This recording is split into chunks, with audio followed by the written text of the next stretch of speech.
Жак Фатрелл. Загадка женщины-призрака. Руби Риген, опытный взломщик, производил операцию, обычную для его профессии, энергично, хотя и тихо. Он бесшумно закрыл за собою дверь кабинета. Его каучуковые подошвы в полной темноте столь же бесшумно ступили на толстый ковер. Он надолго застыл в неподвижности, прислушиваясь. Смутное чутье подсказывало ему, что в комнате кто-то есть. Затем включил электрический фонарик. Прямо перед ним оказался широкий библиотечный стол, заваленный книгами, слева проявился громоздкий контур бюро с выдвижной крышкой. Дальше виднелись стулья, какой-то шкаф и ряды книжных полок. Осмотр, хотя и беглый, но наглядный, по-видимому, удовлетворил Ригена, так как он тут же выключил фонарик, отступив обратно к двери, медленно, избегая щелчка, закрыл ее на задвижку. Затем он сдвинул щеколду на одном из окон, предвидя, что этот путь отступления может понадобиться, если кто-нибудь войдет, другой двери не было. Теперь можно было браться за работу. Бюро было первым на очереди. Риген включил фонарик так, чтобы тот не мигал, уложил его слева на край бюро и направил луч на замок, который неспешно, тщательно осмотрел и, опустившись на колени, принялся орудовать отмычками. В ярком свете его рыжие волосы отливали алым. Револьвер он уложил справа, чтобы был под рукой. Около получаса спустя замок поддался, и Риген со вздохом облегчения осторожно поднял крышку. Внутри он увидел множество ячеек, набитых всевозможными бумагами, и металлическую шкатулку. Он вытаскивал бумаги одну за другой, наскоро просматривал и безжалостно бросал куда попало.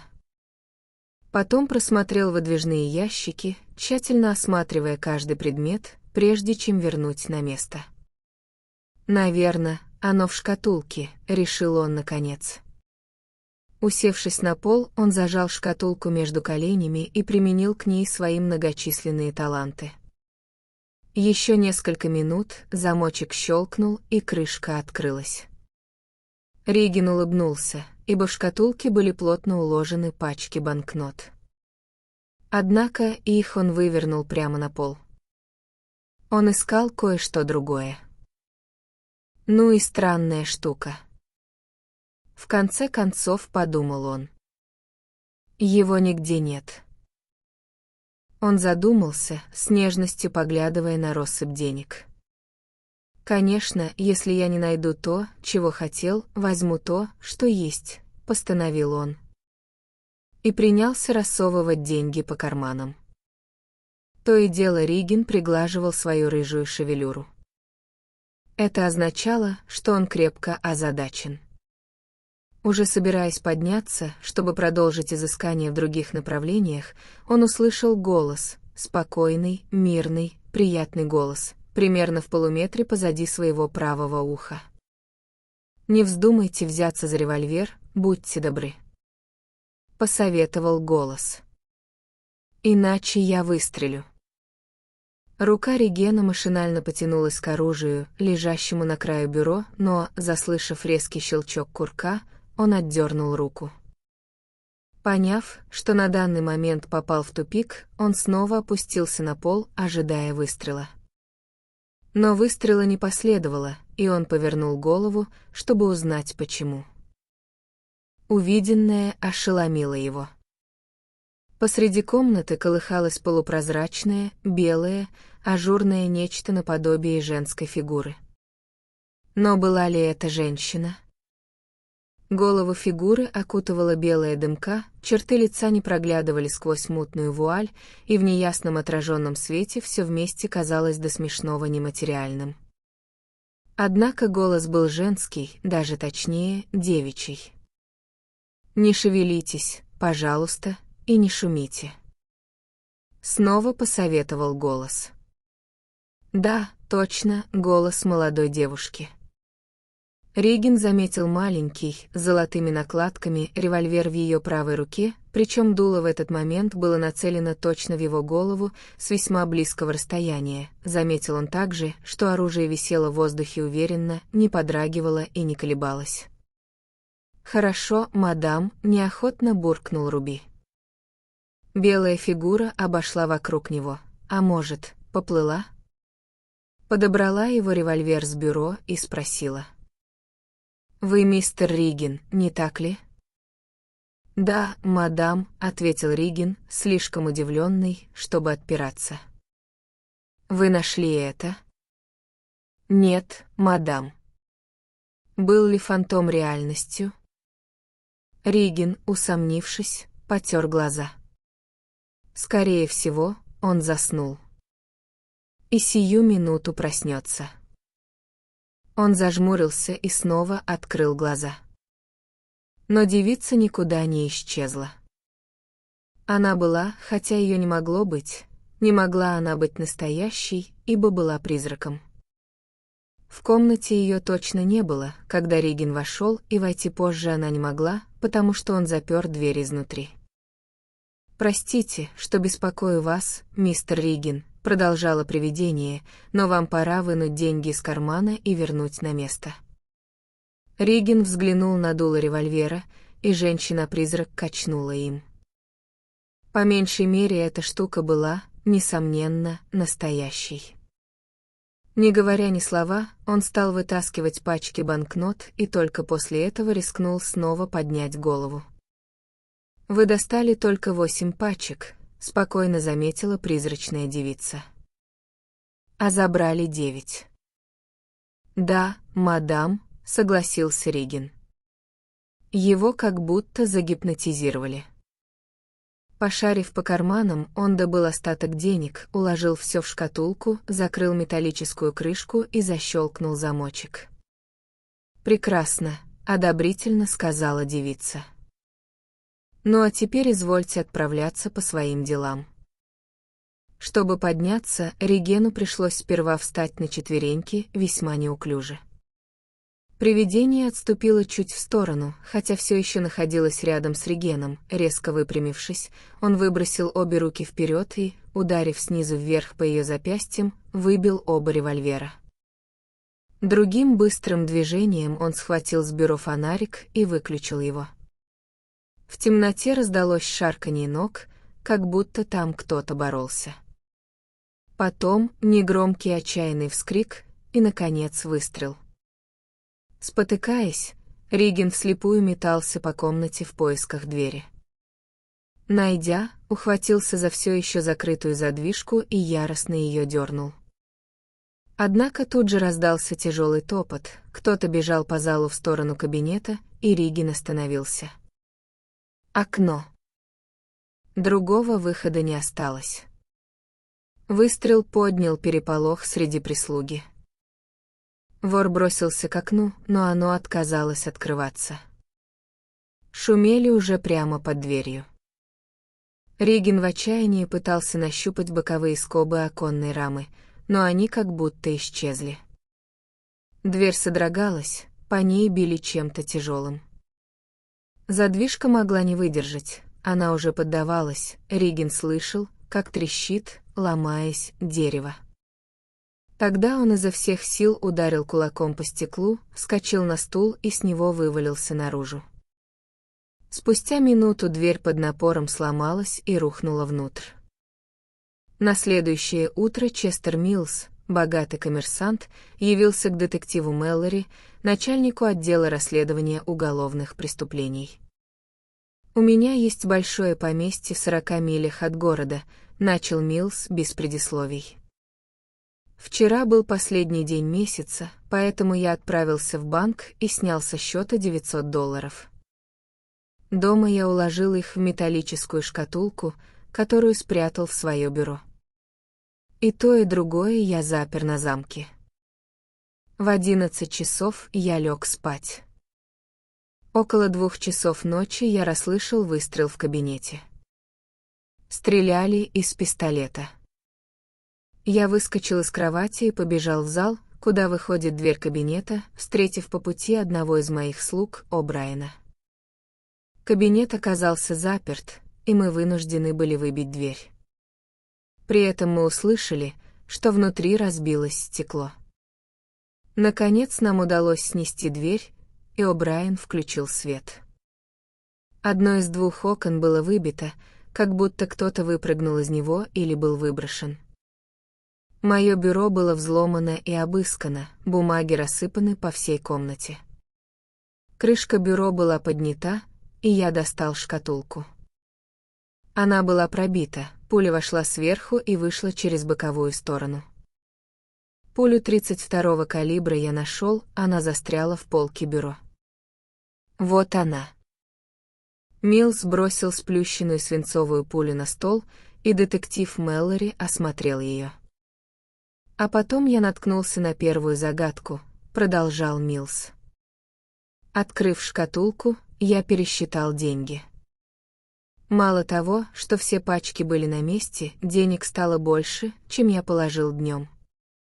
То, что я принес именно $900, могу свидетельствовать и я, и кассир в банке.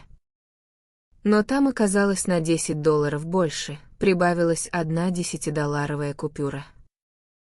Детектив Мэллори молчал, усердно жуя сигару. О'Брайен нашел в комнате возле двери мягкую черную шляпу, добавил Милс, револьвер 38-го калибра, полностью заряженный, пальто, электрический фонарик, который был сломан и валялся на полу, и полный набор инструментов взломщика. Я привел в чувство всю женскую прислугу, велел им обыскать дом и пошел спать. Насколько мне удалось выяснить, кража не состоялась, ничего не пропало. «Ну, в таком случае», — начал детектив. «Вы еще ничего не услышали», — сердито перебил его Милс. Как я сказал, окно было выбито, поэтому, когда все отправились спать, я оставил О'Брайена в кабинете сторожить. Примерно в 3:30 меня снова разбудили. На этот раз крик.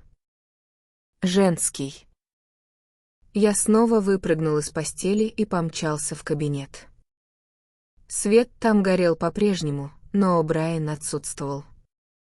Я предположил, что крик привлек его внимание, и он пошел выяснить, в чем дело. Но... В общем, О'Брайен исчез.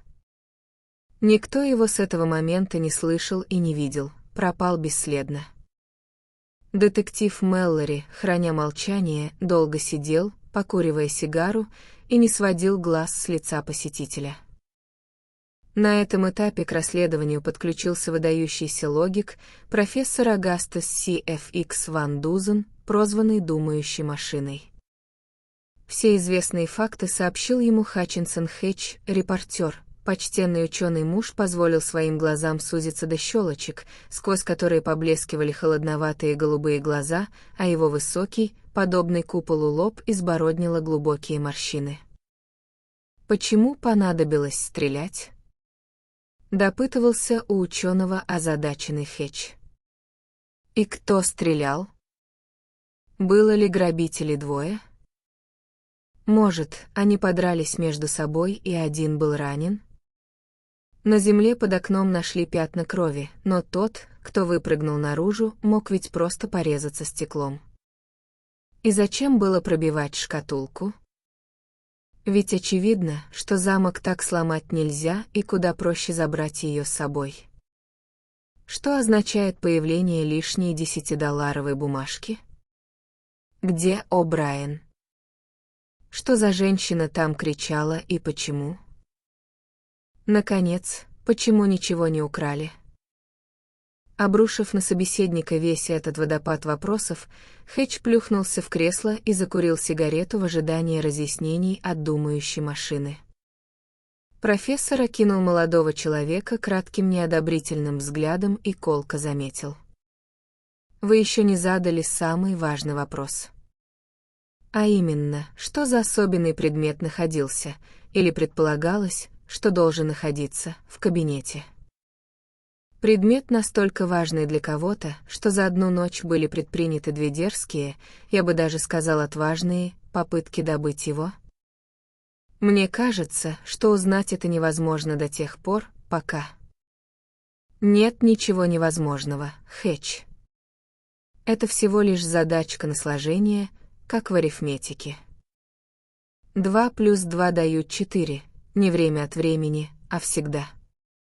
Однако задача пока слишком неопределенна, особенно если задуматься над исчезновением О'Брайена. Прежде всего, действительно ли у Милза ничего не украли? «Несомненно», — ответил Хэтч. Он проверил все бумаги и не нашел никакой недостачи в вещах. Морщины на челе раздраженного ученого заметно углубились, и он надолго погрузился в молчание. «Много крови нашли снаружи?» Внезапно спросил он. «Немало», — сказал Хэтч.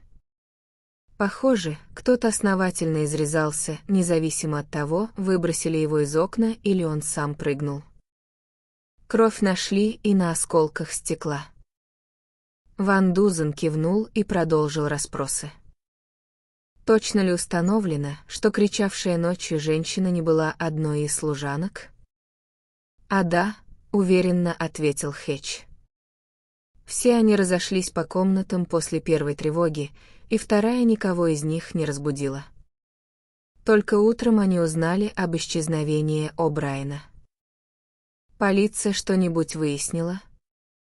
Пока ничего. Вещи, брошенные в комнате, конечно, пригодились. Шляпа, пальто и воровские инструменты, с ними работают. Возможно, с их помощью удастся установить личность преступника. Ну что ж. Значит, нам придется самим найти человека, который выпрыгнул из окна, безмятежно произнес ученый. Когда мы это сделаем, то сможем разобраться во всей истории. Конечно, когда мы это сделаем, усмехнулся Хэтч. Разумеется, мы можем это сделать. Следует отыскать человека без шляпы и верхней одежды, с порезами от стекла, а может, и тяжело раненого. Но это человек того сорта, который поспешит забиться в нору, как испуганный кролик, добавил Хэтч. Как бы тяжело он ни пострадал, тот, кто смог уйти, сможет и спрятаться. Похоже, вы думаете, мистер Хэтч, что прыжок из окна, сопровождаемый ливнем осколков стекла и падение с высоты 20 футов на твердую мостовую, банальный случай? Едко поинтересовался ученый. Если этот человек не получил тяжелых повреждений, можно говорить о чуде. Следовательно. Он внезапно умолк, искоса глянул на представителя прессы и неожиданно сменил тему. Я хочу сейчас смоделировать ситуацию и задать вам один вопрос. Но прежде я напишу ответ. Он взял со стола листок бумаги. Вы умный человек, и я докажу, что мысли умных людей сходятся. Профессор быстро нацарапал несколько слов, сложил листок вдвое и отдал репортеру. «Итак, представьте, что вы грабитель», — начал он, — «возможно, что вас хорошо знают в полиции. Вы выпрыгнули из окна и сильно ушиблись. Вы нуждаетесь во врачебной помощи, но не можете себе этого позволить, поскольку сильно рискуете попасться. У вас нет ни шляпы, ни пальто. Вы отправляетесь к врачу, живущему далеко от места происшествия, и выдумываете историю, чтобы объяснить свое состояние. Что бы вы сказали, чтобы не возбудить ни малейших подозрений и обеспечить себе безопасность хотя бы на первое время? Хэтч скептически улыбнулся. Повертев и скрутив листок, он закурил сигарету и рассмотрел задачу со всей серьезностью. «Я думаю», — наконец заговорил он, аккуратно подбирая слова и почему-то заметно робея, «надежнее всего будет рассказать врачу, что меня выкинули из автомобиля, причем я потерял шляпу, порезался, ударившись головой о лобовое стекло, автомобиль умчался, а я сильно расшибся, упав на земь, ну и прочее в том же духе». Профессор остро взглянул на него, встал и вышел из комнаты. Хэтч глубоко вздохнул и неохотно развернул лист бумаги. На нем значилось следующее: сбежавший автомобиль порезался из-за удара о стекло, шляпа пропала, синяки и ссадины от падения на земь. Ученый вскоре вернулся, одетый для выхода на улицу. «Хэтч, отправляйтесь немедля к Милзу и спросите, не обнаружил ли он все-таки пропажи в кабинете, вероятнее всего, какой-то бумаги», — распорядился он. Затем, не посвящая его в суть дела, примите меры для выяснения его отношений с людьми, нет ли каких-нибудь судебных процессов, в которых он участвует. Я предполагаю, что это либо уже происходит, либо начнется в ближайшие дни. Вечером загляните ко мне. «Вы поедите со мной?» — спросил репортер. «Нет-нет», — нетерпеливо отозвался ученый. «Я собираюсь посетить человека, который выпрыгнул в окно». Когда Руби Ригин, опытный взломщик, пришел в сознание, то обнаружил, что на него уставились два косящих голубых глаза, неестественно увеличенных толстыми очками. Глаза располагались на узком, худощавом лице, а над ними возвышалась копна соломенных волос. «Не волнуйтесь», — сказал незнакомец. «Вам ничто не угрожает, и через день-другой у вас все будет в порядке». «Кто вы?» — недоверчиво спросил Ригин. «Я действую от лица джентльмена, который нанял вас, чтобы добыть тот документ из кабинета мистера Милза», — весело ответил ученый. «Вы находитесь у меня дома. Доктор оказал вам помощь, а я перевез вас сюда, как только нашел. Он ни о чем не подозревает. Он уверен, что вы пострадали в автомобильной аварии, как вы и сказали». Взломщик прикрыл глаза и задумался. Из-за большой потери крови думалось ему с трудом, но мало-помалу он по кусочкам восстановил картину недавних событий. Прыжок, ушибы, спотыкающийся бег по пустынным улицам, куда глаза глядят, лишь бы подальше от того дома, обморок у дверей какого-то врача, невнятное объяснение, что с ним случилось. Он снова взглянул на непроницаемую физиономию думающей машины. Все выглядело довольно связно. «Копы не знают?» — вдруг спросил он. «Нет», — с нажимом ответил профессор. «Кто стрелял?» «Женщина-призрак», — сразу ответил взломщик. «Но я думаю, что у нее это вышло случайно, потому как она боялась нашуметь не меньше, чем я».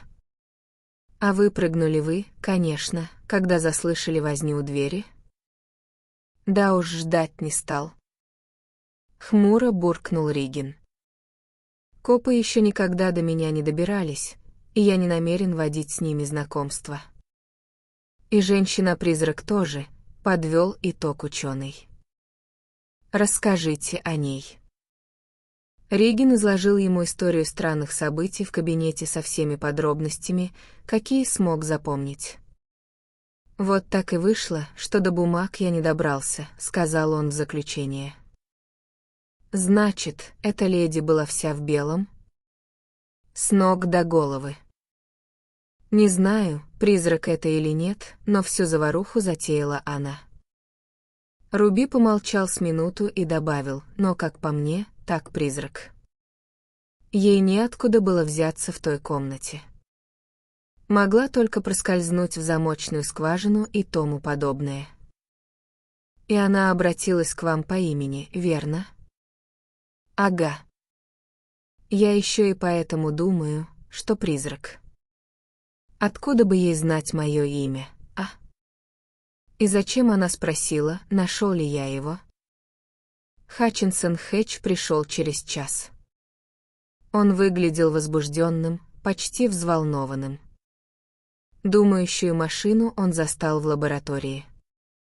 Развалившись в обширном кресле, профессор предавался праздности, на лбу не морщинки, пальцы лениво сплетены.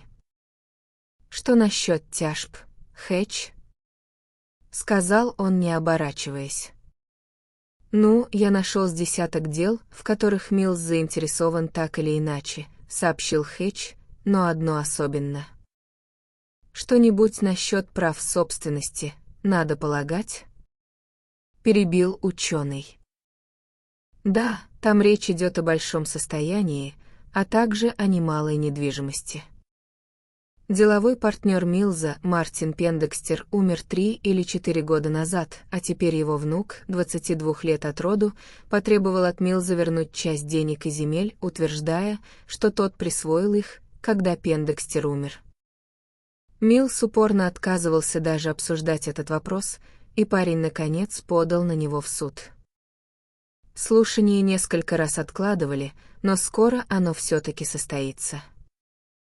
Значит, Милз твердо настаивает на своих правах? Я думаю, что, не будь он полностью уверен, не довел бы дело до суда, ответил Хэтч. Скорее всего, у Милза есть расписка о передаче прав на имущество от Пендекстера, и он намерен предъявить ее в суде. Он несколько раз советовал юноше отказаться от тяжбы, но никаких резонов не приводил. «Угу», — изрек ученый и надолго умолк. Потом послышалось тихое «конечно, разумеется». Тогда призрак — это одна из... Хэтч нетерпеливо перебил его. Есть еще кое-что. Детектив Дауни сказал мне, что полиции удалось установить личность по меньшей мере одного из присутствовавших той ночью в кабинете на основании оставленного им набора инструментов. Его зовут Руби Ригин. Руби Ригин, задумчиво повторил ученый. Ах да. Он сейчас спит в соседней комнате. Милз, детектив Мэллори и Хатчинсон Хэтч внимали откровениям думающей машины. «Ничего загадочного в этой истории нет», — заявил ученый. Коротко говоря, случилось следующее. Человек, затеявший тяжбу против вас, мистер Милз, нанял взломщика, чтобы тот проник в ваш кабинет и отыскал документ, если таковой вообще существует, при помощи которого вы могли доказать свое право на владение спорной собственностью Пендекстера. Итак, взломщик вошел в кабинет и стал искать, тщетно, насколько я понимаю. В процессе поисков он обнаружил деньги в шкатулке. Соблазн был велик, и он, возможно, вопреки полученным указаниям, сунул эти деньги в карман. Несколько позже его заставили под дулом револьвера вернуть деньги на место, и он, торопясь подчиниться, случайно положил туда же собственную купюру в $10. Кто же его заставил вернуть деньги? Это. Он сделал паузу, написал что-то на бумажке и передал ее Милзу. «Не может быть!» — воскликнул Милз. «Не будем называть имена, пожалуйста», — предупредил его ученый. Главное то, что это была женщина, причем, должен сказать, женщина смелая, даже отважная. Она сумела отобрать у взломщика револьвер, вдобавок к своему, и так заставила пришельца убраться. Тот попытался отнять оружие, произошла короткая схватка. Именно в тот момент женщина выстрелила, видимо случайно, и пуля пробила шкатулку. Грабитель выскочил в окно и бежал. Как женщина оказалась в комнате и куда делась? Она вошла туда раньше, чем появился взломщик, и пряталась, вероятно, за драпировкой, обрамляющей вход, а пришла она за тем, чтобы найти тот же самый документ. Когда вор выпрыгнул, а вы с О'Брайеном ворвались в кабинет, она ухитрилась проскользнуть в выбитую вами дверь. Далее мы можем утверждать, что эта женщина принялась кричать вместе с прибежавшими служанками. Простое логическое рассуждение подсказывает, что было дальше. Переполох улегся, в доме все затихло, и женщина, не зная, что О'Брайена оставили сторожить, вернулась в кабинет, чтобы найти документ. Ваш слуга сидел в темноте. Услышав ее шаги, он включил свет. Застигнутая врасплох, она закричала, но потом О'Брайен ее узнал, и ей удалось каким-то способом, возможно, подкупом, уговорить его исчезнуть. Таким образом, она избежала разоблачения, и если бы в доме произвели досмотр, то ее нашли бы, смею сказать, спящей в своей постели. Поскольку изначально мы абсолютно ничего не знали о том, какие инциденты привели к выстрелу и бегству грабителя, первое, на что обратил внимание логический ум, было наличие лишней купюры в шкатулке сверхизвестной суммы. Отсюда мы делаем вывод, что шкатулку открывали, а также что грабитель повел себя, или был вынужден к этому, как честный человек. Несовпадение калибра найденной пули с найденным же револьвером 38-го калибра подсказывает, что имелся второй револьвер, из которого и стреляли в шкатулку. Грабители честными не бывают. Не означают ли известные факты, что его заставили? Тогда следует предположить, что в комнате, наедине с преступником, не забывайте. Оказался честный человек, но кто? Тут сразу возникает 1000 разных возможностей. Отложив на время рассмотрения этих вариантов, необходимо было заняться нахождением грабителя, то бишь нечестного участника событий. Это было нетрудно, хотя и потребовало скучного сидения у телефона в поисках врача, который оказал помощь человеку, пострадавшему, предположительно, заметьте, в автомобильной аварии. Так я отыскал вашего Руберигена, мистер Мэллори, и от него узнал, как все происходило. Он увидел женщину, призрачную, одетую в белое, что с очевидностью указывало на обитательницу дома. Ведь белые кружевные пеньюары — не самый популярный вид одежды для прогулок по улицам в 2 часа ночи. Вы полагаете, что эти объяснения необходимы, мистер Ван Дузен? Вмешался Милс. Он был бледен. Я все уже понял, и, уверяю вас, продолжать значит вторгаться в личные дела, важные лишь для меня и моей семьи. Профессор взмахнул рукой, как бы отгораживаясь от вопроса.